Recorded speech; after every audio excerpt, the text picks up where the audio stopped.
urumva nka Miss Jory ndamufata nka Miss Jory nago ndi kwemerera kumwita Slay Queen kuko umutima wanjye ntago uri kubinyemerera. Mwese Kate Bashabe nawe ni imihanda ntago nta makuru yandi menshi. Miss Jory we nuko yabaye Miss population nyinshi ramuzi, ariko Kate twagiye tumenyera imihanda bisanzwe. No sponsor yamuhaye. Yes. Ibyo bintu bitekereza iki? Nge rero ndabihakana nivuye inyuma kubera ko ubushobozi umukobwa cyangwa umugore afite Perezida wacu agira yerekwa ryagutse cyane. Yareretswe aravuga ati aba bantu bafite ubushobozi mu bashyire mu myanya y'ubuyobozi, mu bashyire mu kazi, bakora ibintu byose kandi twarabigaragaje ko tubishoboye. So kwiteza imbere kose ntago kuva mu mafaranga y'uburaya, kwiteza imbere kose ntago kuva mu mafaranga y'abagabo baduhaye. Kuko ese ubundi kucyumva ko igihe cyose umugabo yampaye amafaranga yampaye kugira ngo turyamane. Kubera ko ubu ngubu umukobwa aragenda akiga. Abakobwa basigaye batsinda ku kigero cyo hejuru mu mashuri kuruta abahungu. Yego. Bagaragaza ubushobozi mu kazi, aragenda akayobora, akaba manager, akaba MD, akaba iki, akayobora company igatera imbere. Ubushobozi buragaragara. Rero ntago igihe cyose umugabo ashobora no kuguha amafaranga avuga ati uyu muntu twaganire. Ngiye nk'urugero nkanjye abantu benshi bagiye bampa ubufasha bakantera ingabo mu bitugu twaganiriye gusa. Ese nugira ubwoba bwo gutekereza ikindi kiri? Yes, urabitekereza ariko ugategereza ukavuga ati nabizana nzamuhakanira. Mu Rwanda amazina y'abaslay queen uzi ni bande? Abo nzi hari Shadibu, hari Kate Bashabe, hari undi nindera. Abo nabamenyekanye cyane ariko hari nawe uzi wenda mu buzima busanzwe. Hari Alia Cool. Hari undi nindera. The other girl w'amatayi haryo bamwita nde? Uravuga uteye neza cyane. Erega bo niwe uri kubita abaslay queen, nge nta muslay queen nawe. Yes, nge nyine ndi kuvuga nago nanjye sukuvuga ngo ninge uri kubita abaslay queen, ndi kuvuga uko imihanda ibiri. Yego ye. Undi muslay uri kuvuga bo imihanda yise abaslay queen. Imihanda yise abaslay queen kuko je sijye ubibita. Urumva nge nakubajije uti abaslay queen uzi ni bande? Urumva kubamenya kwanjye byaturutse ku mihanda. Byaturutse ku mihanda nukuvuga ngo icyo la majorité ifashe ikita umuntu twese nicyo tugenderaho. Ariko nanone ku myumvire niyo mpamvu natangiye mvuga ngo ku myumvire yanjye nge ntago uko imihanda bita ariko nge ndi bubite. Ariko kuko mbajije ngo abaslay queen nzi mbazi kuko imihanda yabise abaslay queen. Nese nta muslay queen uzi utarajya ku mihanda ngo tumubone? Nawe nzi. Ariko byibuze amenye kwita ku mudamu aho ari mu mare stress. Amuhamagare wiri utesheri naza mwakire amwishimire ku buryo ataza kumuha umwanya wo kumwibutsa ko nta kazi afite, ntacyo yinjiza muri famiye. Yego.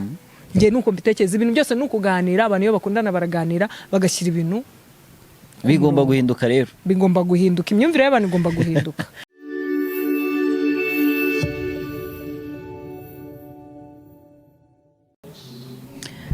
Yes, nongeye kuguha ikaze ukurikiye Bakunda TV. Twongeye guhura muri iki cyumweru, haraceho iminsi tutongera kubonana, ariko noneho Imana yabikunze turongera turaboneka. Tubishimira Imana Tonzi.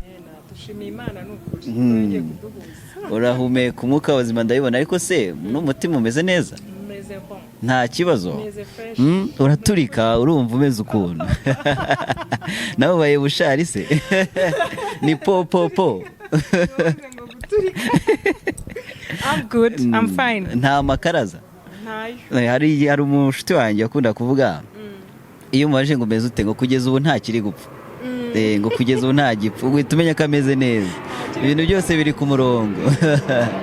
Nongeye guhikaza abakunzi badukurikira kuri Bakunda TV. Nagarukanye na Tonzi, ngiye uri nyuma ya kamera nitwa Moses Fariyo nk'ibisanzwe. Ntaho nagiye akabi kajya he? Akabi kajya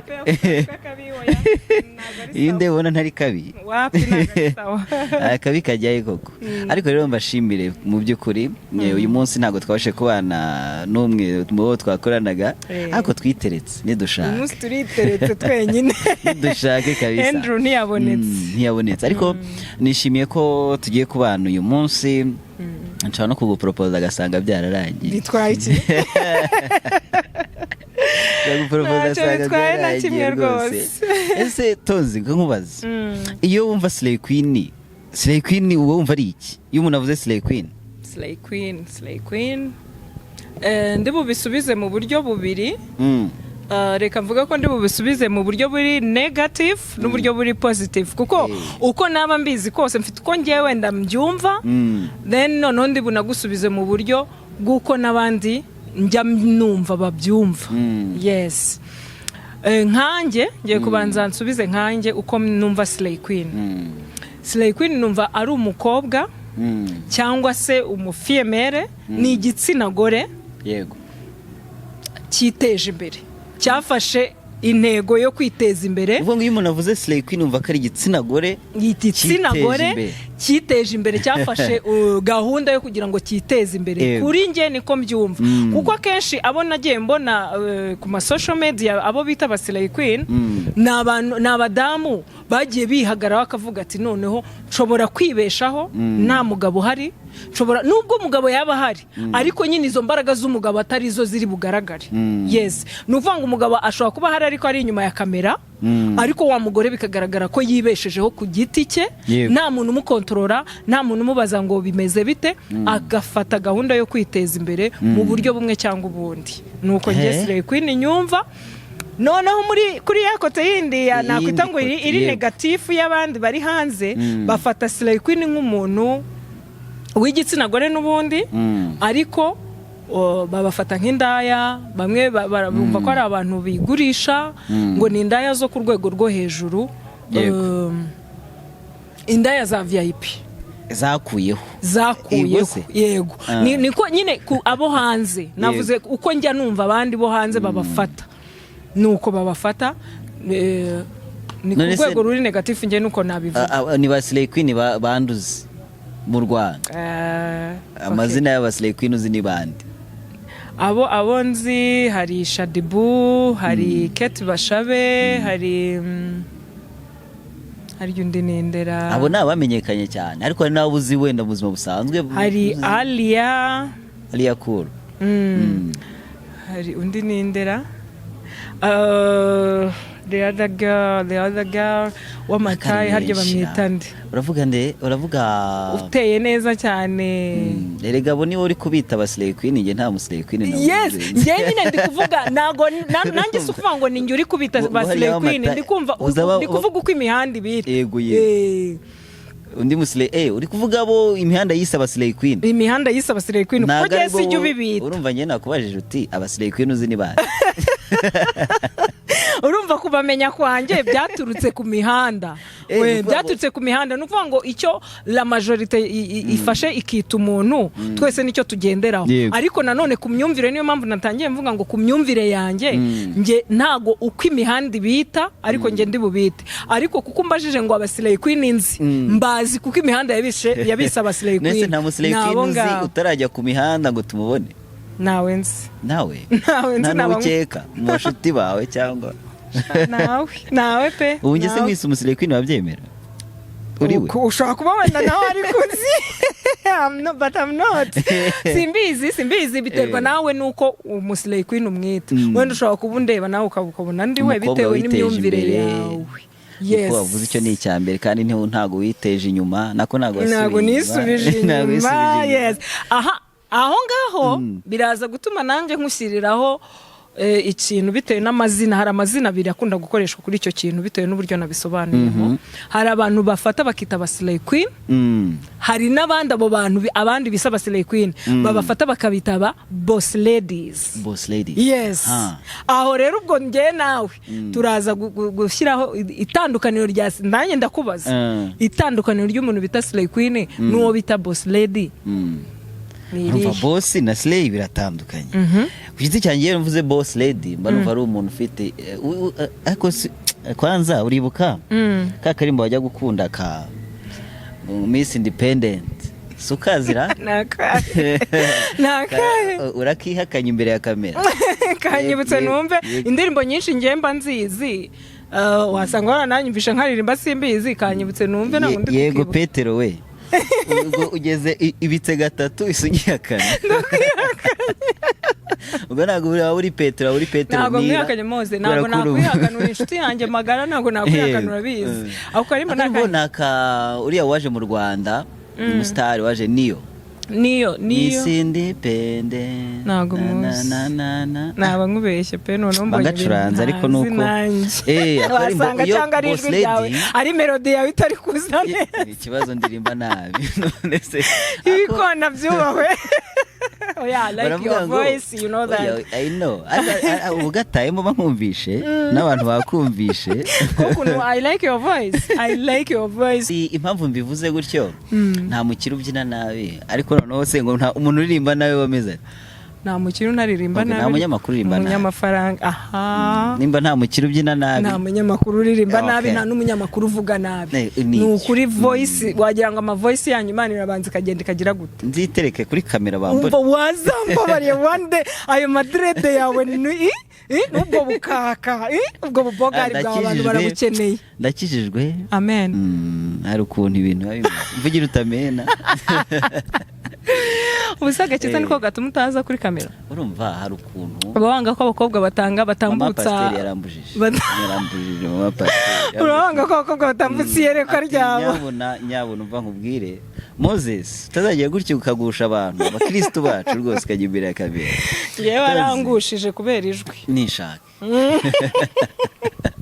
abantu batabyumva gutyo bakagira ngo nibyo yego ariko turi kuganira babifata uko babyumva nyine niyo mpamvu turi hano kugira ngo bagire ikuntu bafata ibintu nari ndimo nkubaza rero ngo Slay Queen arumbaje ngo Boss Lady na Slay Queen batandukaniye yes Boss Lady numva ari umukobwa ufite ibiceri sibyo ngiye ku giti cyanjye ufite amafaranga kabisa ufite ibiceri urindi panda nyine ku buryo wigenga ari namani wa mugane w'abaturanyi bacu ari namani yiwe kabisa ameze neza hanyuma Slay Queen ubundi bifite ubusobanuro butandukanye ngiye Slay Queen numva ko nkuko bitekereza imihanda yatweretse ba Slay Queen benshi hari abatwika hari abagira bate hari abo tubona ngiye hari nabo mbona gatamubona kari Slay Queen utarusanzwe unamuzi ntari muzi bifite niyo mpamvu nakwaje icyo gisobanuro aba Slay Queen bacu rero dufite abari kuvugwa cyane muri iyi minsi harimo babiri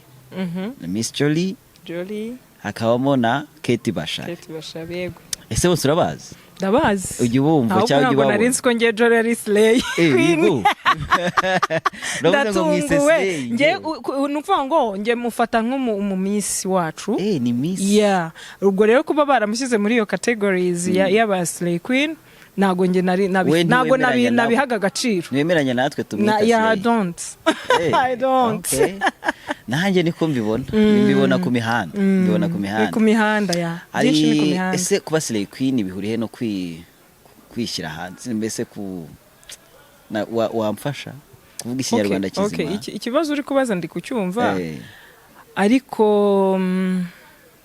bihuriye no kwishyira hanze ni ukuvuga ngo ibintu byose bigendana na discipline y'umuntu hari igihe umuntu akora ibintu bitewe na discipline yiwe n'imyitwarire yiwe aba yahisemo cyane ko abo twita aba Slay Queen cyangwa aba Slay Queen baba ari abantu aba ari abadamu cyangwa abakobwa bigenga no kuvuga ngo biyobora akora icyo ashaka igihe ashakiye aho ashakiye kwishyira hanze rero bigendana na discipline umuntu aba afite kuko buriya mu mirererwe yacu uretse n'aba Slay Queen n'abapasteri n'abasore cyangwa abakobwa buri muntu wese biterwa n'ikinyabupfura afite cyangwa na discipline we yihaye umuntu rero hari igihe akora ikintu kubera ko akwigenga nk'aba Slay Queen azi ngo ari kwenjoyinga ubu Slay Queen bwiwe cyangwa ari kuryoherwa amafaranga yiwe akishyira hanze muri ubwo buryo ariko hari abandi bazi kwenjoyinga amafaranga yabo no kwigenga kwabo bakabikora ariko ntibishyire hanze bigendana ku kibazo warumva mbajije nagusubiza ngo bigendana na discipline y'umuntu abo bombi nkubajije hari aho bahurira mu myitwarire ba Slay Queen cyangwa abo babiri amazina navuze abanza ngiye kukubwira ko bamaze igihe tubazi kuri urwo rwego bazwi ngewe urumva nka Miss Jolie ndamufata nka Miss Jolie ntago ndi kwemerera kumwita Slay Queen kuko umutima wanjye ntago uri kubinyemerera. Nese Kate Bashabe nawe ni imihanda nta makuru yandi menshi. Miss Jolie we nuko yabaye Miss population nyinshi ramuzi, ariko Kate twagiye tumenyera imihanda bisanzwe. Ni ukuvuga ngo aho bihuriye babanje kuba igihe kinini afite titre yo Miss, yego akaba ariyo mpamvu umutandukanye n'abasire Queen, yego ku rwego rwanjye aho bitandukanira. Ni ukuvuga ngo bamaze igihe kinini tubazi mu buryo bumwe cyangwa ubundi, ariko nta bintu byabo tuzi, nta makuru yabo tubafiteho. Noneho imihanda habaho ikintu bita paparazzi. Aba paparazzi nyine nibo mureba bagenda bagacukumbura buriya uko umuntu agenda arushaho kwenjoyinga n'abantu, uko umuntu arushaho kwegerana n'abantu. Ntihaburamo umuntu mwegerana, mwamara kwegerana agasohora amahirwe gusa yagize yo kuba mwasangiye, amahirwe mato gusa yagize yo kuba ari ahantu uri agahita bapaparazi. Kandi wenda n'uwo muhamagara w'ubupaparazi atabugiraga, ariko akavuga ati imva iyi nkuru iragurishwa.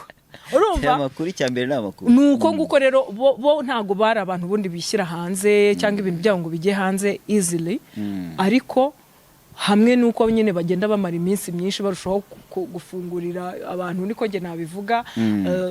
Nuko amakuru yabo atangiye kugenda ajya hanze, kuko ubu ngubu bari hanze cyane, ibintu byabo.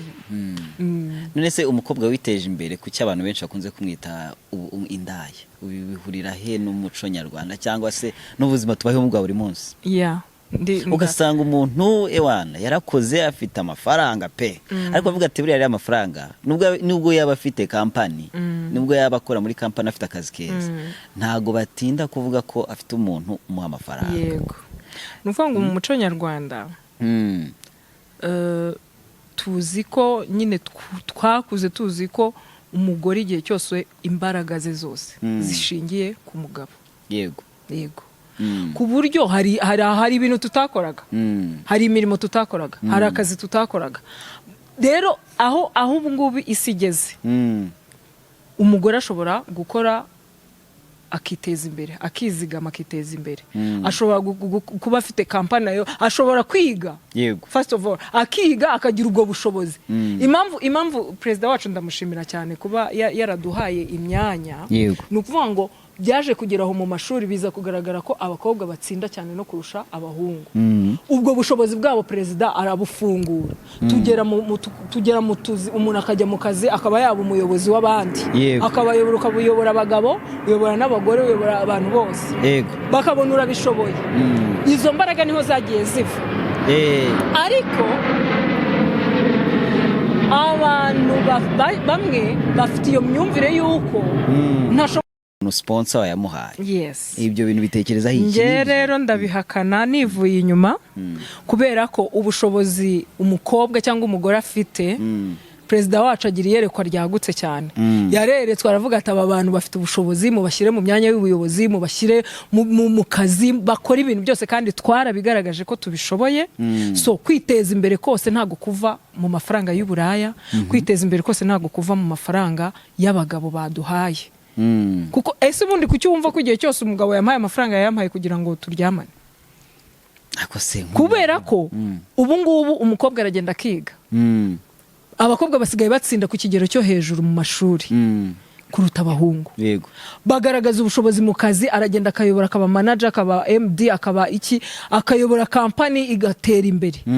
Ubushobozi buragaragara. Rero ntago igihe cyose umugabo ashobora no kuguha amafaranga avuga ati uyu muntu twaganiriye. Ngiye nk'urugero nkanjye, abantu benshi bagiye bampa ubufasha, bakantera ingabo mu bitugu, twaganiriye gusa. Ntugire ubwoba bwo gutekereza ikindi kiri? Yes, urabitekereza, ariko ugategereza ukavuga ati nabizana nzamuhakanira. Ntabwo buri mugabo wese uguhaye ubufasha yagusaba ko muryamana ngo muryamane utamukunze. Nkavuga nti rero abantu bakwiye kwivanamo iyo myumvire, kuko dufite ubushobozi. Umuntu ashobora gufata amafaranga akiteza imbere mu buryo bwagutse, kandi noneho nanagerekaho ko umuntu wakoze umwuga w'uburaya nta n'uwo ndabona witeje imbere. yigoze kuko umwuga w'uburaya umva icyo uvuze. Umuntu yabuze ibyo kurya, umuntu yabuze amafaranga yo kwishyura inzu. Nuvuga ngo amafaranga ari buvane hari araza yishyura inzu, ahaha ibyo kurya, agura imyenda yambare, ariko nta nzu ari bwubakemo, nta modoka ari bwubakemo, nta modoka ari buguremo ngo agende, kuko ari amafaranga agomba gusigaza amafaranga yo kwiyibagiza umubabaro yagize kuko yaryamanye n'umuntu adakunze, yamukoresheje ibintu adashaka by'imbaraga by'igitugu bitari mu rukundo. Tuvuga ngo ntababishaka, ntabwo aba bishaka. Ubu washaka buri muntu wese uri buguha amafaranga. Tuvuge n'urugero, ngiye kuguha nk'urugero. Indaya ishobora kubonana n'abagabo 4 cyangwa 3 mu ijoro rimwe. Ibyo bintu yabikoze bikunze, ntabwo yabishakaga. Nuvuga ngo we yashakaga icyo ari bumukureho. Hari girari ribaho, ntarari riba mu Burayi. Irari ribayeho uryamana n'umuntu kuko nyine wamugiriye irari. Ntabwo uryamana n'umuntu kugira ngo akwishyura amafaranga. Ese ntabwo wemera ko umukobwa ashobora kuryamana n'abantu barenze umwe ku munsi kandi atari kuvuga ngo ni uburaya? Uwo ntabwo baba bari bumuhonge, kuko twatangiye tuvuga ko amafaranga y'abakobwa igihe cyose umukobwa witeje imbere bavuga ngo yayavanye mu buraya, abagabo bayamuhaye. Uwo ngo afite dayimoni w'irari ashobora kuryamana muri quartier n'abatipe bose bahatuye, kubera ko ntagahaga ubusambanyi, sibyo? Ariko none nitugaruka kuri sije twari turoye kuvuga ngo umukobwa wese babonye yiteje imbere bumva ko yakuye mu buraya. Ndaguhakanira, kuko umuntu wakoze uburaya sindamubona yiteje imbere. Ikintu yitezaho imbere ni ukwambara neza, kurya neza, kwishyura inzu, nta kindi. Aba basa neza. Ariko umukobwa witeje imbere ni wa wundi yaragiye ariga, afite amashuri ye, afite ubwo bushobozi bwo kugenda akayobora kampani runaka bakamuhemba amafaranga afatika, yarangiza muri ya mafaranga akavuga ati wenda ndafata credit ngura imodoka, wenda ndafata credit nubaka inzu ku giti cye, kubera ko ubwenge bwe bwamugejeje ahantu hakomeye kandi agomba kuhatinda. Kuko baravuga ngo ubwiza bw'umukobwa bushobora kumugeza ibwami, ariko ubwenge azahagirira nibwo buzatuma agira gute, ahatinda cyangwa ahaguma. Yes. Ntabwo rero nemeranywa n'abo bantu bavuga ko umugore cyangwa umukobwa witeje imbere wese yakuye amafaranga mu buraya. Ndaguhakaniye. Ese ko twe nk'abatipe cyangwa se abasore cyangwa igitsina gabo muri rusange, iyo tubonye amafaranga ushobora gushaka umuntu kwishimana, sibyo? Wenda ushobora kuba udafite umusheri, udafite umuntu mu byumva kimwe muri iyo minsi, ukavuga ati okay, mfite amafaranga, reka niyeranje nshaka ibyishimo. Buriya nk'umukobwa ufite amafaranga we ntabwo ibyo bintu ajya bitekereza. Umukobwa nawe arabitekereza. Nibo kenshi bakunda kwita ngo ba boss lady, tuvuge nk'uriya mu boss lady Zari, nuvuga ngo ariko we ntago amufata ari permanent. Nuvuga ngo ashobora kwegera umutipa akamukunda, akamubwira ati jewe rwose pe, I have everything, mfite buri kimwe cyose, niba bishoboka dukundane.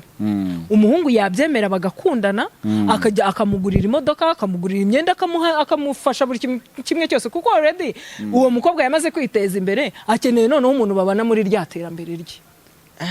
Ariko ntago ari irari, nta nubwo ari ukuvuga ngo mwebwe umuhungu udafite girlfriend cyangwa udafite fiance ashobora gufata nyine za ndaya twavugaga, akavuga ati umuntu turamarana amasaha 2 twishimane, dusangire, dukore byose, nindangiza ndamuhereza 1000 wenda 100 agiye gukoresha imisatsi nawe yiyiteho.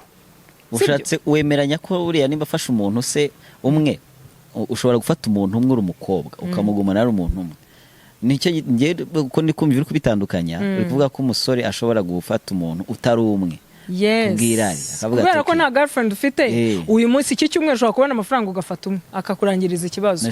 Ubutaha ntuhamagare wa wundi kwavuga ati ngomba guhindura n'ubundi nta myaka 100. Nisitonzi nta abakobwa bo nabo bashobora guhinduranya.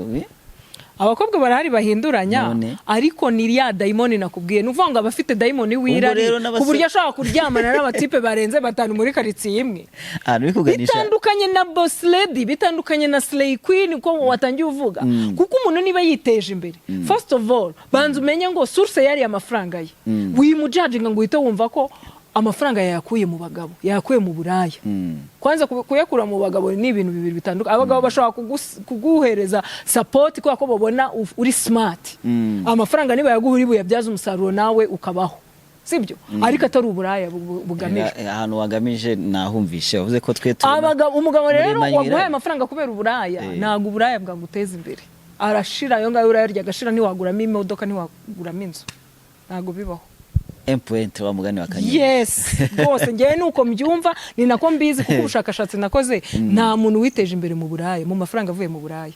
Bibayeho yakwiteza imbere akagera hakarekera ya mafaranga yazigamye cyangwa yaguzemo ibintu agashaka ikindi kinakora, ubwo Burayi akaburekeraho, ariko ntawe ndabona.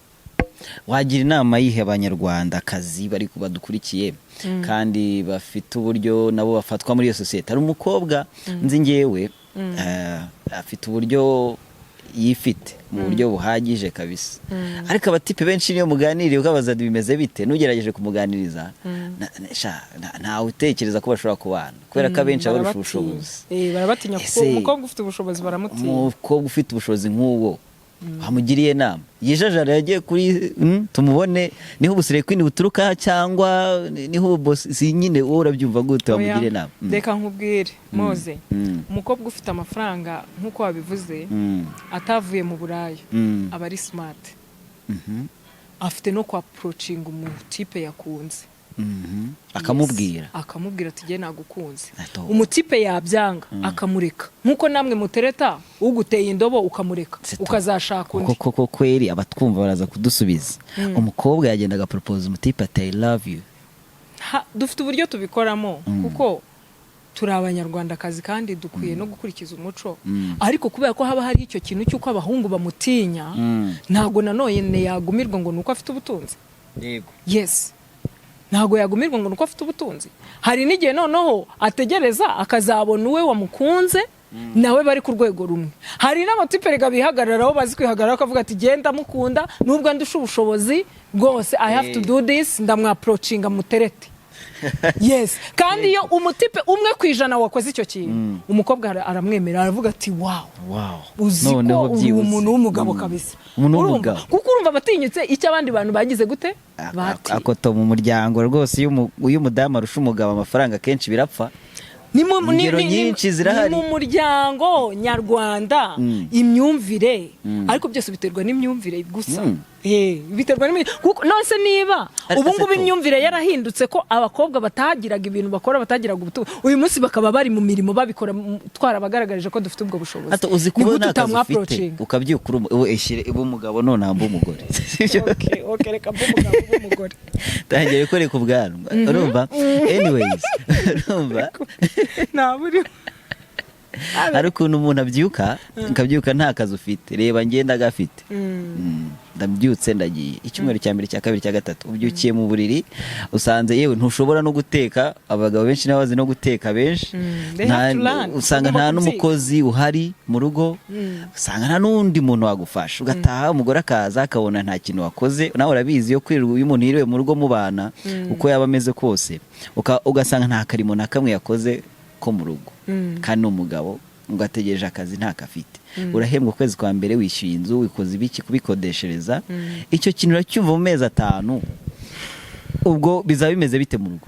Reka mbwira Fari, ikintu cyose kigendana no kuganira. Umuntu niba mukundana mwariyemeje kugendana muri urwo rugendo rw'urukundo n'umubano, muraganira, kuko nanone ntago azicara mu rugo nta kazi afite ngo ananirwe no kugira utuntu afasha mu rugo. Sibyo?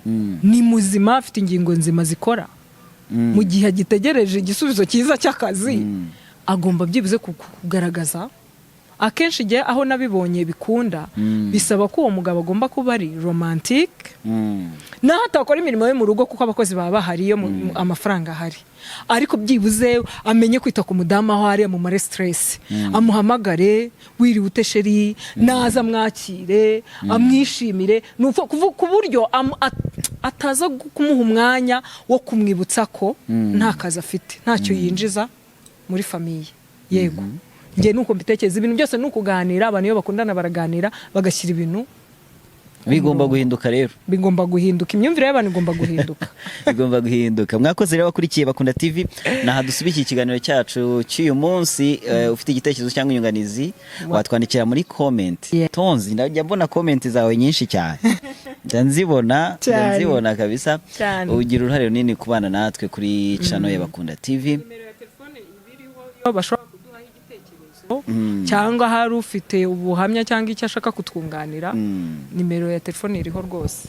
bagomba dusoza kudukurikira. rero Tonzi ku kiganiro cy'uyu munsi nishimiye uburyo witwaye imbere ya kamera abantu badukurikiye barabibona nabo barabibona episode kuri episode wa mugani wa munyamakuru episode ikiganiro nakagaruka turasubira mu cyumweru gikurikira kandi tubashimira ubwitange bwanyu mukomeza kutugaragariza ko turi kumwe abari hirya y'igihugu cy'u Rwanda bari mu Rwanda n'ahandi hatandukanye mbashimire Tonzi Imana iguhe umugisha murakoze cyane nawe Imana iguhe umugisha ciao ciao ciao